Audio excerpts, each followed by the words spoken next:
Yesterday we heard it's already now off-season for Stan Wawrinka, standing here with Wawrinkas coach Magnus Norman. What do you say about Wawrinkas season? It's been a tough season. I mean, we got back together in April, I think it was again. Obviously, coming back from such a big injury. I mean, the knee injury that he had was a really tough one. So to see him back on the tennis court in January was obviously amazing. Even if I was not with him in Australia, but then started to work together in April. The team felt like was still not a lot of work to be done for sure, and there's still a lot of work to be done. But he's been so motivated throughout the whole year. He's been pushing really hard physically, but even more I think mentally with his body and the knee to be able to play tennis again. So I mean I'm just happy to see him back on the court. Happy to see him back in the ranking where he cannot enter tournaments alone without getting wild card, and he's very motivated for next year. He already talking about the off season and the preseason. He wants to try to prepare as well as possible for 2019, and the whole team is looking forward for the next year. And now in Vienna it was the back problem. How serious is it? Basel, yeah, it was he was practicing with Roger on, I think it was Sunday, and at the end of the end of the session he sort of blocked the back a little bit. We did treatment with the physio. Decided not to play anything more in the afternoon, and then got back on the court the next day. And after 5 minutes again, the back really blocked. So yeah, we had a consultation with the team and with the physio and with the doctor, and yeah, we decided that we don't want to risk anything in the end of the season. We really want to go into the off season with a positive mindset and a healthy body, healthy mind to be able to push maximum and prepare for 2019. Federer came back after half a year, and Djokovic is coming back. How encouraging is that for your team? No, for sure it's encouraging. I think Stan feels like if they can do it, he can also do it, and I feel like he's very motivated. He still feels like he can can produce good tennis. He feels like he's missing a few percent here and there physically and also tennis wise. So that's why, we are all looking forward for a great couple of weeks in the off season and to start well in Doha next year.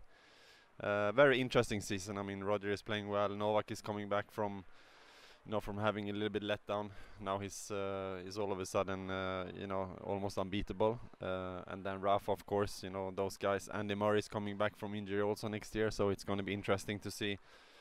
And also the young players are starting to play well, and interesting to see how Federer will continue to grow 2019, and Coric is coming, and Tsitsipas, and you have a lot of young players coming up, so very interesting times for tennis. But we're not anymore talking so much about the middle generation, I'd say TM, Dimitrov. We're talking about the old ones and the new ones. How come? Yeah, I don't know. I mean, it's one of those things that we do. But I think also TM and Grigor has been showing this year that they are contenders to win big tournaments. So if they can put it together, we see Dominic all the time on clay. He's very dangerous.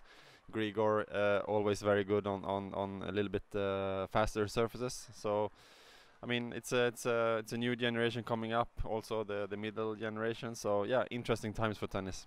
We're standing here in Catella Arena, Go to Great's own arena, built, open this year, I should say. How is it to have your own home after so many years in different clubs? It's a dream. It's a dream come true for all the people working in tennis, and specifically in Swedish tennis, to be able to stand here and that. Yeah, it was something that started on a blank paper, with a few drawings, and then all of a sudden, of course, 10 years later, with a lot of hard work, with all the founders to be able to stand here, it's incredible. But at the same time, a nice facility doesn't make champions. Now it's time to put something really good inside the walls. I think we have a great program. Very proud of all the coaches and all the staff that we have. We all the time, every day, trying to develop the the methods that we have, if it comes to fitness tennis or you know, tennis specific things that we do on the court, or nutrition, or the mental side of tennis. We always try to develop what we do, so I'm very proud with what we have at the moment. Can you tell us a little bit about how many courts you have? And you have some paddle courts, so of course, and not still any outdoor courts, but it will be next spring. Yeah, we hope so. If the politicians are making the correct decisions, we hope that the outdoor courts will be ready for the next summer. But yeah, we have 7 indoor courts, planning 6 outdoor courts as well. We have 3 paddle courts inside and 3 outside. It's a sport that is growing a lot in Sweden. And then a fitness center, which I think it's quite unique because it has a lot of open space, and we made it specifically for tennis, with good fitness coaches as well. So, and then I think we have 13 full-time coaches now, with 45 players, which is kind of unique as well. We don't want to be the biggest academy in the world, but we want to try to maximize with what we have.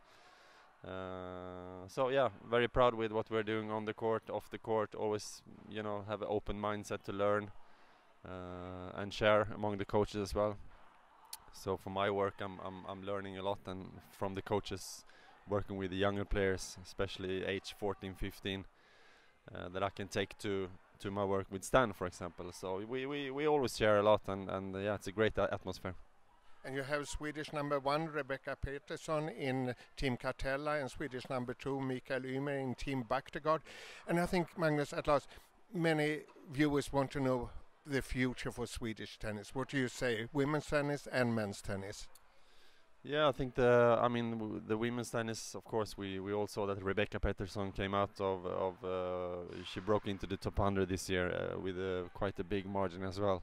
Everybody that has followed her and her father and coach Mart have seen that, you know, it's probably coming sooner or later, but I think this year she's been putting it all together. She's been able to accept to not play maybe perfect every day, but try to find a way to win, which I think is very important if you want to make it from a good junior to pro level. So, and then we have a couple of good female players under. I want to point out especially Kajsa Henneman a little bit. It's also in the team Catella. We also have a very good education from her coaches in Gothenburg. Also super good family, very good backup, and you know, she has this inner drive, and she has something in the eyes that I really admire, and I really like to see in a young player. Men's side also, Michael, of course, we have big expectations of him. Still a very long way to go though, so have to be very humble there.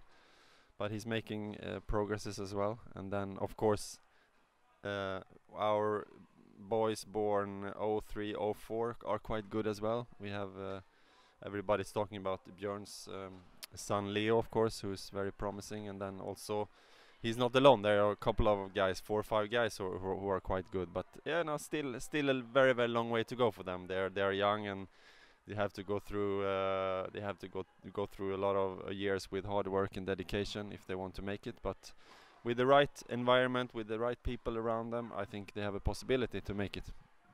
Thank you, Magnus.